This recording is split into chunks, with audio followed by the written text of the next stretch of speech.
This is BBC One in the Northwest. Now the BBC News with Jane Hill and Nazia Mogra at 1 o'clock. The US President Joe Biden is in Northern Ireland this lunchtime and says he's here to listen. The President has shared tea with the Prime Minister Rishi Sunak at a meeting in Belfast.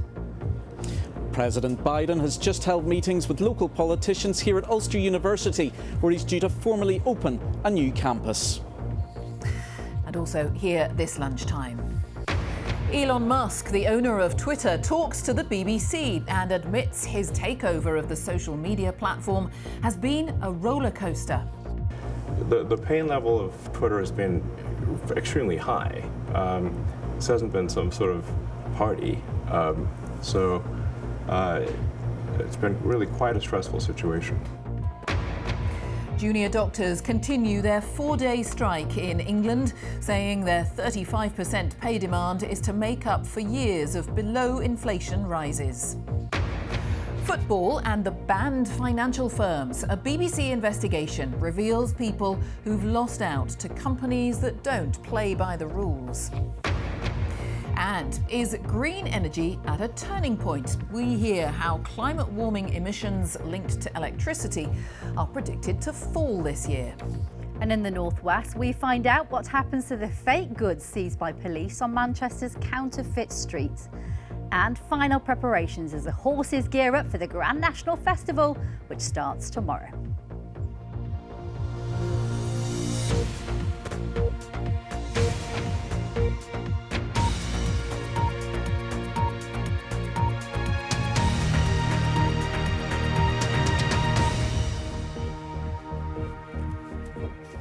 Hello, good afternoon. Welcome to the BBC News at 1.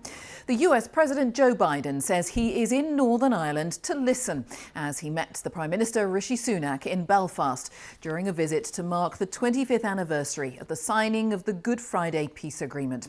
President Biden will later travel to the Irish Republic, where he has family roots. This lunchtime, he's making his only public appearance of the trip at Ulster University. Let's go there and join our Ireland correspondent, Chris Page. Yes, Jane, President Biden is here to mark the anniversary of a peace deal, but some delicate diplomacy is required during this visit. He's come at a time when Northern Ireland is experiencing its latest political crisis, and the power-sharing political institutions set up by the Good Friday Agreement are not up and running. He's chosen to have his only public engagement on this side of the Irish border here at Ulster University to open a new campus, and that is a statement in itself that he wants to encourage Northern Ireland to persevere with peace for the sake of its young people. Northern Ireland isn't unused to these scenes.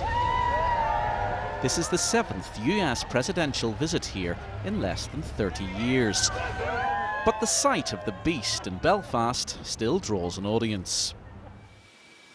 President Biden had no need for his trademark sunglasses when he arrived on a rain-lashed runway last night. After the initial outdoor pleasantries, Rishi Sunak had more formal talks with the president at his hotel this morning. The president's also had individual meetings with the 5 main local parties. They were brief, not least because the political backdrop isn't ideal. The devolved government at Stormont hasn't been fully operating for more than a year. The Democratic Unionist Party is vetoing the formation of a power-sharing coalition in protest against Brexit trade barriers with the rest of the UK. President Biden will be hoping to focus on this historic deal rather than present divisions. The 25th anniversary of the Good Friday Agreement is giving a voice to a new generation. Good Friday Agreement, I was born, 11 days afterwards, after it was put together. So I've always lived a life where I've been surrounded in peace. I got to go to an integrated education school, and yeah, we just haven't had to experience the level of violence that previous generations have experienced. The level of violence has hugely reduced, but paramilitaries are still active. 4 years ago, the journalist Lyra McKee was shot dead by dissident Republicans who are opposed to the peace process. Her sister says there's much more work to do. Lear was right. I think that we have a peace that satisfies the middle classes, and it doesn't actually deal with the issues in the working class areas. And the working class areas were historically the worst hit during the troubled times, and they continue to be the worst hit in many ways. All communities here agree that prosperity would help to secure the peace. So people are hoping President Biden will promise economic support. Well, it is quite a short visit, Chris. So how significant is this trip by the US president, do you think? Well, most people have noted that, yes, it is short. President Biden is in Northern Ireland for less than 16 hours, and after he finishes his engagement in the city centre here, he will continue his travels across the Irish border to spend a few days in the Republic. That said, plenty of people have made the point that for a place that's only the size of the US state of Connecticut, Northern Ireland does get a lot of presidential attention, and Joe Biden's visit here at all confirms that America is still interested in and committed to the peace process. So what a lot of politicians, business leaders, community leaders will be looking out for is, will President Biden pledge more economic support in the speech he's giving right now in the building behind me? And so far in that speech, the President has been reflecting on when he came to Belfast in 1991, when the conflict known as the Troubles was on, and he said you couldn't have a glass building in the neighbourhood where this brand new university campus is now situated. So that's a sign of how things have changed, and he's made the point that the dividends of peace are all around us. So I think what many people will be watching out for, firstly, President Biden's tone amid such a delicate political situation at the moment, and secondly, will there be financial dividends for Northern Ireland as a result of this presidential visit? All right, Chris, well, thank you for now. We will have an update from Chris at the end of our programme to hear the very latest on what President Biden is saying right now, as we say. And you can continue to follow that visit to Northern Ireland and beyond by the President on the BBC News website and app. The owner of Twitter, Elon Musk, has defended sacking more than 6,000 staff when he bought the social media platform last year for $35 billion. He says the firm could have gone bust without immediate cost cutting, but described the last few months as painful and a roller coaster. He's been talking to our North America technology reporter, James Clayton, in a lengthy interview that he offered with just 20 minutes' notice. How do you think it's gone? Well, it's not been boring. It's been quite a roller coaster. When Elon Musk emailed to say he would do an interview, but in a few hours in San Francisco, I didn't quite believe him. What was the catch, I thought? After setting up in Twitter's HQ, just a few minutes before the interview, the inevitable curveball. We're just here waiting to interview Elon Musk. He's just told us that he wants to do a Twitter Spaces, which feels fine. So we're about to go live, very surprisingly. We only just found this out on Twitter, but that is Elon Musk. We didn't know about that, but you never know with Elon Musk. When he sat down, he was in the mood to chat. The pain level of Twitter has been extremely high. This hasn't been some sort of party. It's been really quite a stressful situation. Were there many mistakes made along the way? Of course. I asked him about Twitter layoffs. The way they said, pretty much everyone said, is that it felt quite haphazard. It was. And it felt a little bit uncaring. I wouldn't say uncaring. The issue is like the company's either going to go bankrupt or if we do not cut costs immediately. This is not a caring, uncaring situation. It's like if the whole ship sinks, then nobody's got a job. Elon Musk initially wanted to pull out of the Twitter deal, having already agreed to buy it. Twitter sought to force him to purchase the company, though. He then had a change of heart, but he'd never said why. So then you changed your mind again and decided to buy it. Did you do that? Did you do that? I kind of had to. Right. Did you do that because you thought that a court would make you do that? Yes. Right. Yes, that is the reason. Right. So you were still trying to get out of it, and then you just were advised by lawyers, look, you're going to have to buy this. Yes. Interesting. So you, Yeah. So you didn't actually want to purchase it, even when you said you were going. Well, not at that price. He argued tackling misinformation had gotten better, not worse. I asked him about a label he'd attached to a BBC account saying government-funded media, which the BBC had objected to. I mean, our goal is simply to to be as truthful and accurate as possible. So I think we're adjusting the label to be publicly funded, which I think is perhaps not too objectionable. We're trying to be accurate. He also at times gave bizarre answers, like saying he'd made his dog the CEO of Twitter. You've said that you were going to stand down as chief executive, right? Okay. I keep telling you, I'm not the CEO of Twitter. My dog is the CEO of Twitter. Okay. It was a long, at times enlightening, and very unexpected interview. James Clayson, BBC News, San Francisco. Well, our technology editor, Zoe Kleinman, is with me, and you've seen the interview in full, Zoe. What's your analysis of this? What's going on here?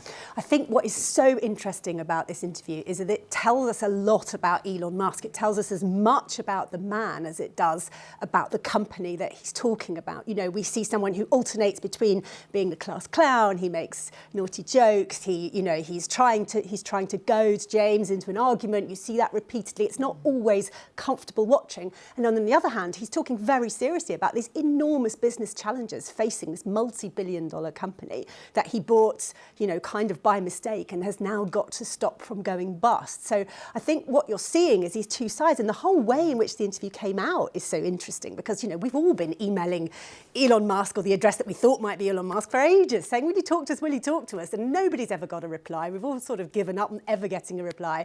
And then suddenly on Easter Sunday, James, my colleague, drops him an email to say, by the way, the way you've described the BBC on Twitter isn't correct. And he replies.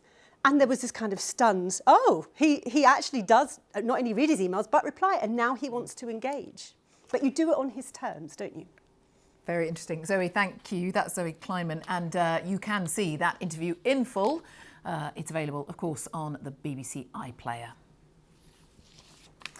In the last few minutes, it's been announced that there will be a legal challenge by the Scottish Government to the Westminster Government's decision to block Holyrood's Gender Recognition Reform Bill. Let's go straight to our Scotland correspondent, Lorna Gordon. Lorna, tell us more.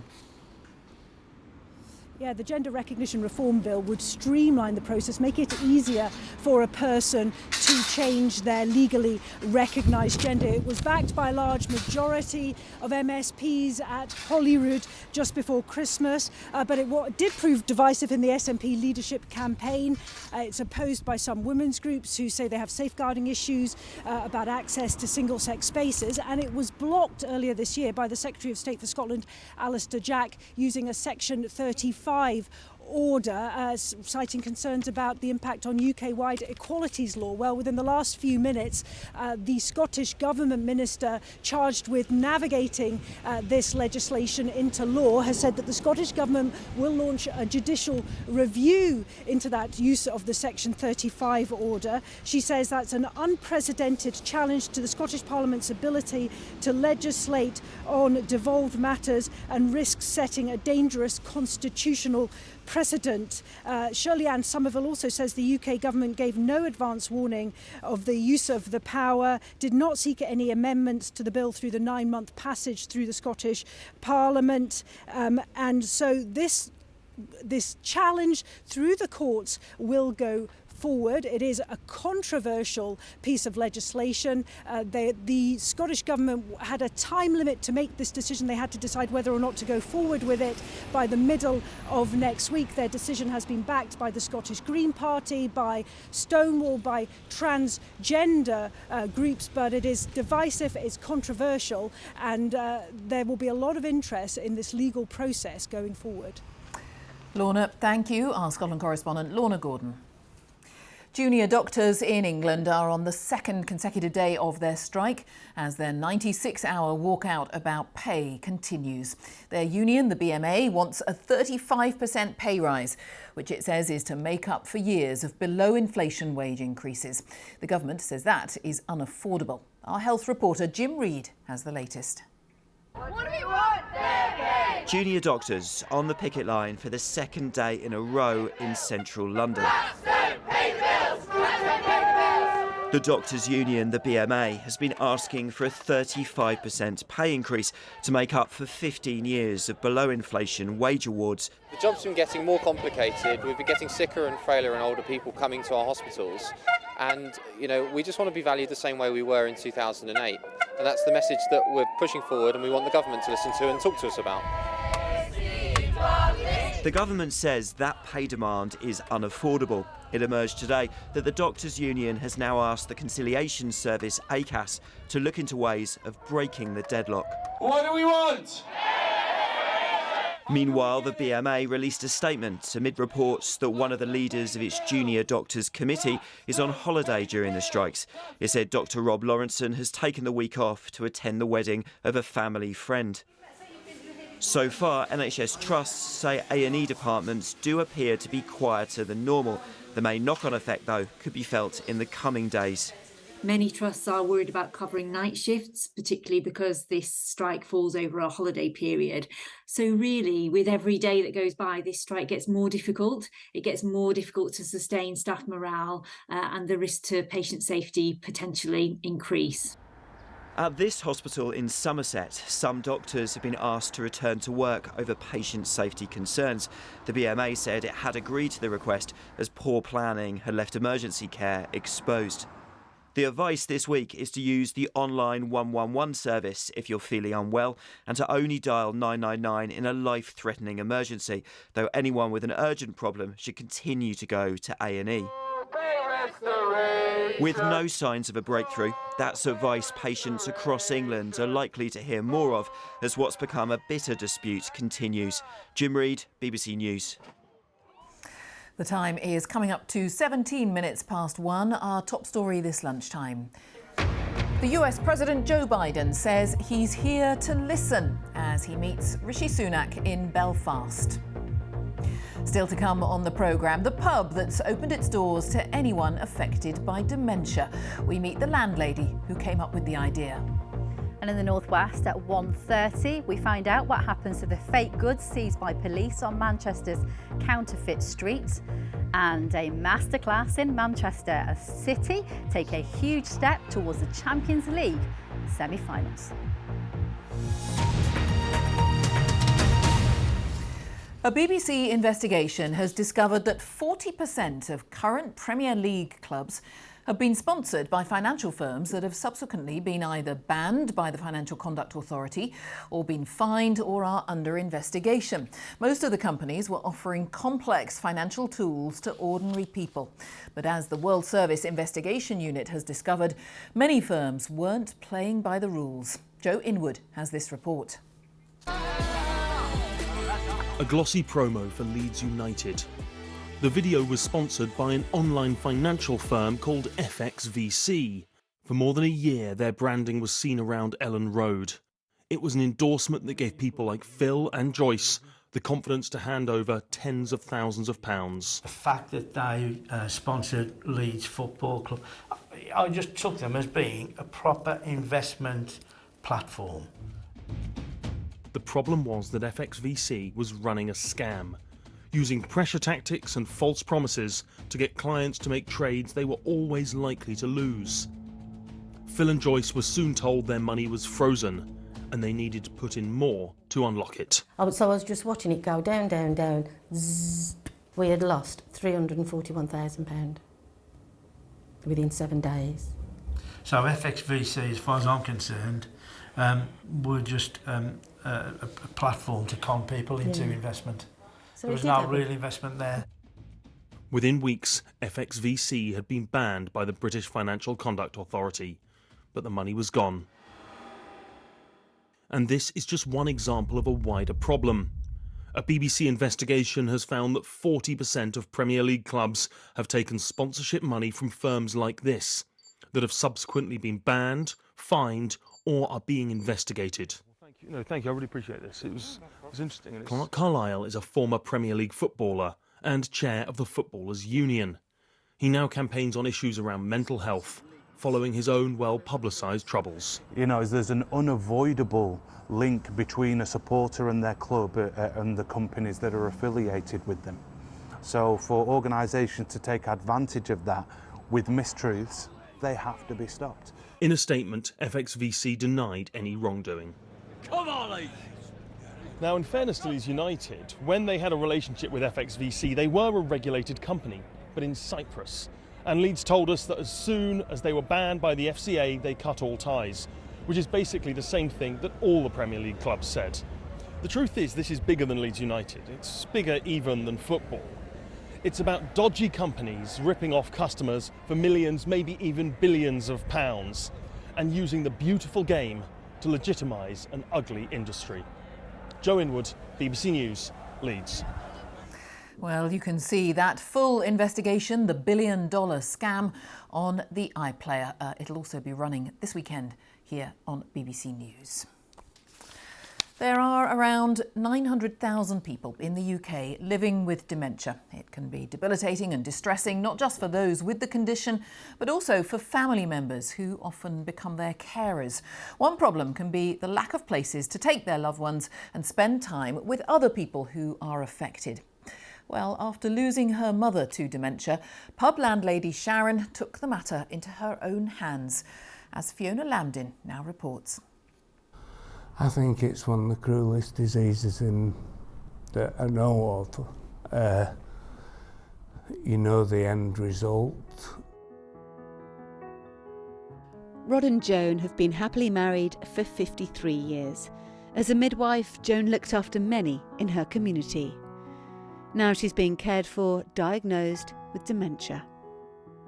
For 5 years, Rod cared for her himself, but now robbed of speech or movement, Joan lives in a care home. Who have you got here? Rod visits most days. You feel guilty. There's a guilt element to it. And no matter how long it lasts, you can't get rid of it, because you start thinking, well, what else could I have done? Hello, darling. You all right? Oh, yeah. How's Joan? She's all right. fine, yeah. Nice visit. Yeah. Oh, lovely. Yeah. For the last 8 years, landlady Sharon has run the Forgotten Regulars, opening the doors of her pub to anyone affected by dementia.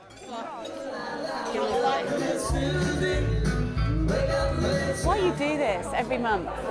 Well, if I didn't do it, all these people would be stuck at home. When I was looking after my mother with my family, we had nowhere to take her. So we started this, and the first time we did it, it was just me, my sisters, my daughters, my mum, and we got a singer. And she was just a different mum. Just for them few hours, she was a different mum. That's your special doll, that, for you to look after. That's your special baby. Larry and Denise have been married for nearly 52 years. 18 months ago, Denise was diagnosed with dementia.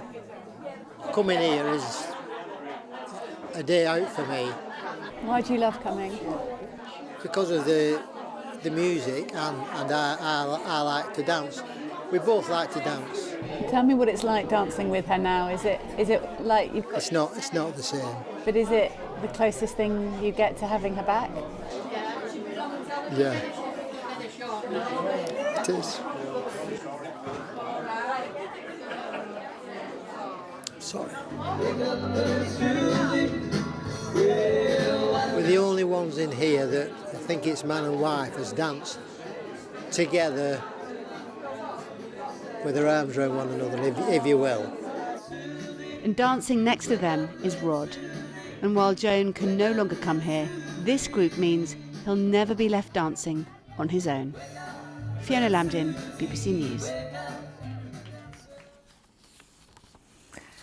Climate warming emissions linked to electricity production are expected to fall this year because of a boom in renewables, according to a new global study.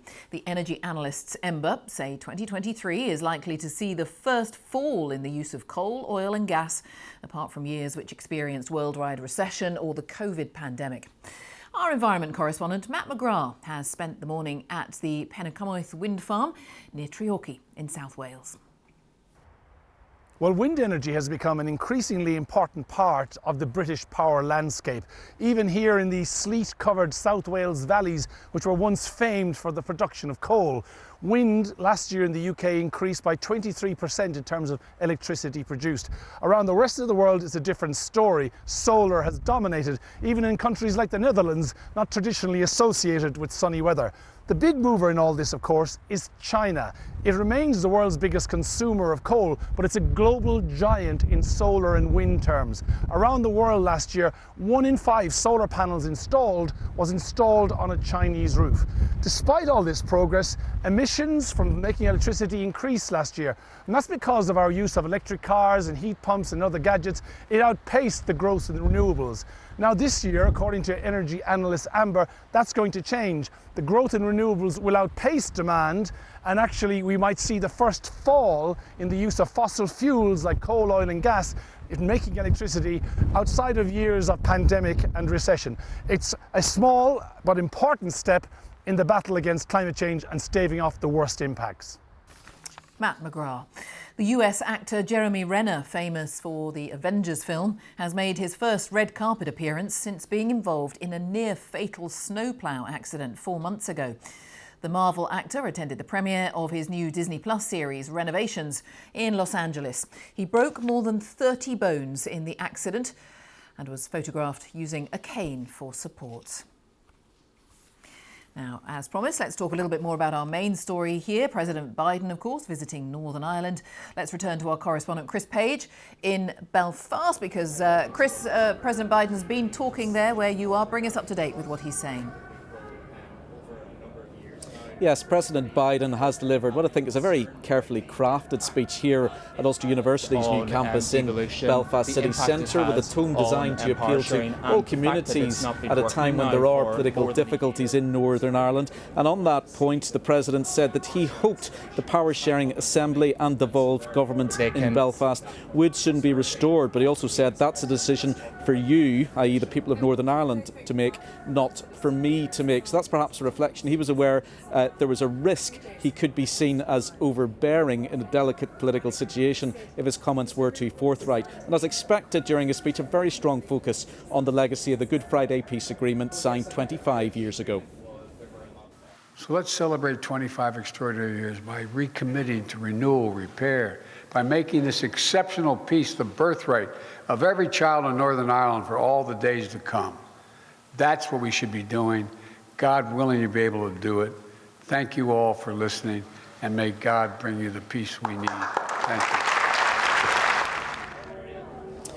Well, plenty of people had been listening out to see if there'd be a pledge of economic support, and President Biden said that US businesses had invested close to £2 billion in Northern Ireland over the years, and he said that Northern Ireland's economic output could triple if things continue to go well. He said Northern Ireland was a shrine of creativity. So after he finishes here shortly, he's expected to travel to the Irish Republic, where he will visit counties Louth and Mayo, where he has family roots, and also the Irish capital, Dublin.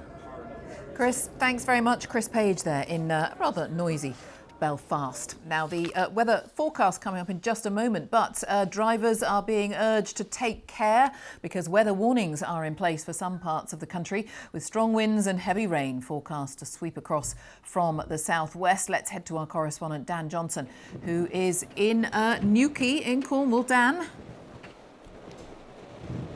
Yes, this is Fistral Beach, and the North Cornwall coast has been absolutely battered this morning by relentless strong winds that have been at times absolutely gale force. There have also been these really heavy showers that have thundered down time after time, some of them containing hail, absolutely pelting anybody who's been out this morning. We've had winds of 50, 60, up to 70 miles an hour, but I've got to say there are plenty of people who've been out on the coast this morning embracing the bracing conditions, but it has caused some problems, some issues on the roads, and at one point this morning there were a few hundred, nearly 1,000 homes without power in Cornwall. Now we understand most of those have been reconnected, but there are still 200 or 300 houses without electricity this afternoon. We were told the worst of the wind would be over by about midday, but still it is blowing a gale here. There are very high seas, very heavy waves, so people being warned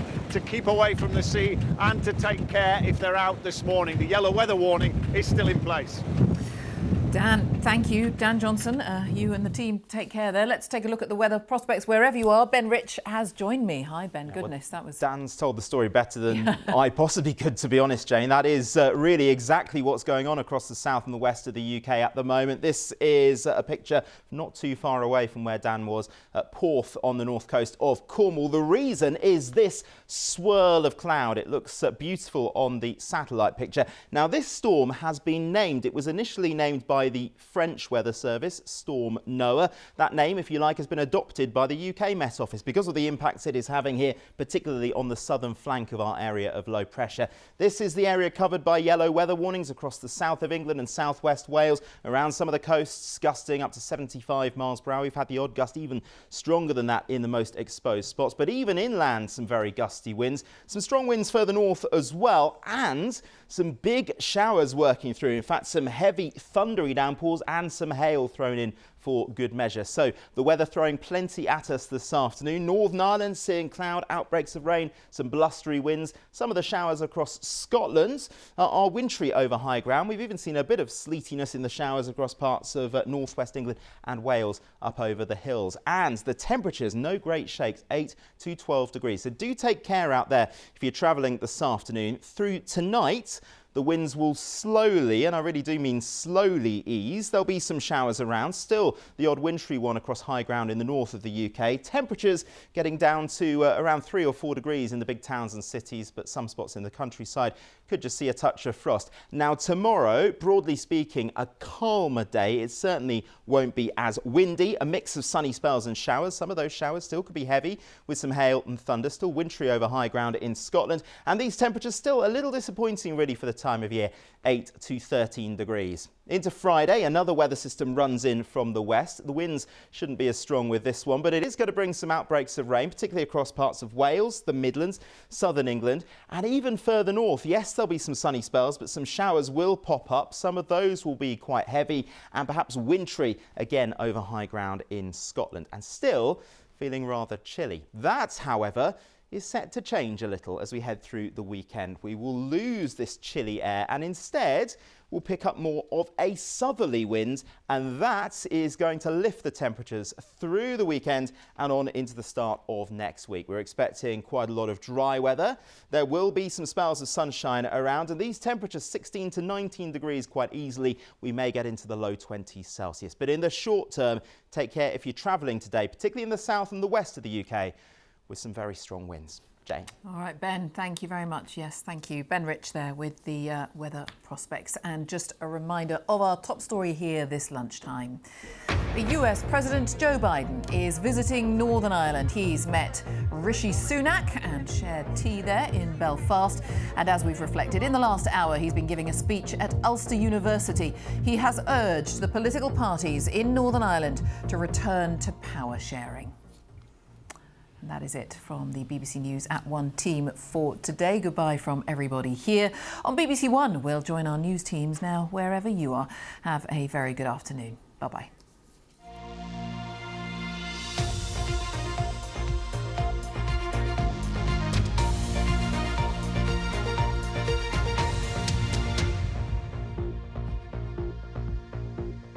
Hello, I'm Nazia Mogra. Welcome to North West Today. The headlines this Wednesday lunchtime.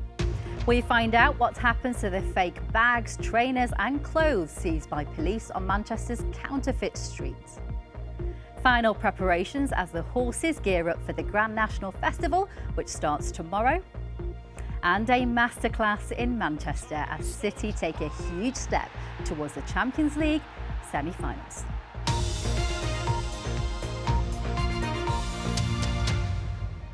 Good afternoon. It's dubbed Counterfeit Street. Manchester's Bury New Road is full of shops filled with hundreds of thousands of pounds of fake designer goods. In the past on this programme, we have covered extensively Greater Manchester Police's efforts to close these shops down with more than £40 million worth of items seized. But what happens to the fake trainers, bags and clothes? Here's Kaylee Watterson. Hey!